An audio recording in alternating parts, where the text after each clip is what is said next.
राम राम। ओम नमः शिवाय। कहते मृत्यु अवश्यंभावी है। इस मृत्यु लोक में जिसको जीवन मिला है उसकी मृत्यु आवश्यक है। वही जीवन का अंतिम सत्य है। किसी नगर में एक बहुत ही चतुर व्यक्ति रहता था।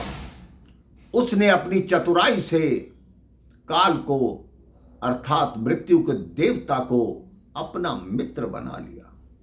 दोनों साथ बैठने लगे, बातें करने लगे। उस चतुर व्यक्ति ने कहा, आप तो लोगों के प्राण लेने आते हो, कोई ऐसा उपाय बताओ जिससे मेरी मृत्यु ना हो। काल ने कहा, ऐसा कदापि नहीं हो सकता। इस मृत्यु लोक पर कोई भी अमर नहीं है, सबको जाना है। उस चतुर व्यक्ति ने कहा, आप मेरे मित्र हो, जब मेरी मृत्यु आए तो उससे पहले मुझे पत्र लिखकर बता देना कि मेरी मृत्यु आने वाली है, ताकि मैं अपना कारोबार अपने बच्चों को बांट सकूं और भगवान का स्मरण कर सकूं। काल ने वचन दिया कि मैं आपको पत्र अवश्य लिखूंगा।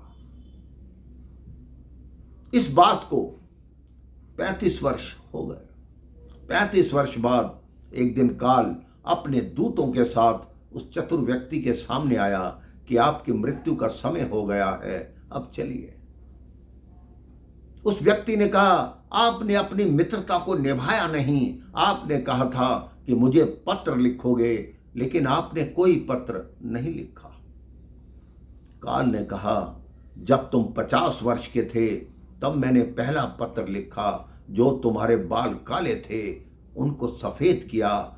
वो मेरा पहला पत्र था। वो तुम्हारे सफेद बाल नहीं थे, मेरे पत्र पर लिखे हुए शब्द थे।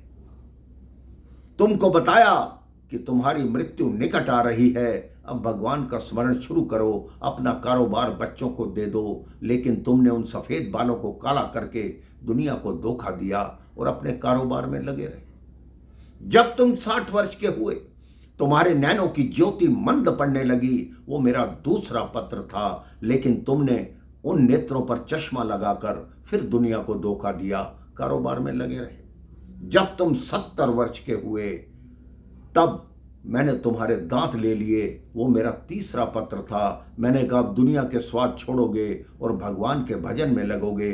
तुमने नकली दांत लगवाकर दुनिया के स्वाद को नहीं छोड़ा और ना ही भगवान का नाम लिया। उसके 5 वर्ष बाद जब तुम 75 वर्ष के हुए, मेरा चौथा पत्र था। जब तुम रोग से घिर गए, चारपाई पर पड़े रहे, लेकिन तुम्हें यह ध्यान नहीं आया कि अब मेरा अंतिम समय है, अब भगवान का नाम ले लो। मेरे भाई बहन, भगवान का नाम लेने के लिए प्रतीक्षा मत कीजिए। ये मत सोचिए कि बुढ़ापे में जाकर भगवान का नाम लूंगा। आपकी अगर युवावस्था है, आप भगवान का नाम लेते हैं, तो यही जो आप भगवान का नाम लेना शुरू करते हैं, आपकी ये आदत वृद्धावस्था तक रहेगी। और कहते हैं कि भगवान को हमेशा ताजे पुष्प चढ़ाने चाहिए। जो व्यक्ति युवावस्था में भगवान का नाम लेना आरंभ करते हैं, उनकी वृद्धावस्था कभी आती ही नहीं। उनके फूल सदैव खिले रहते हैं।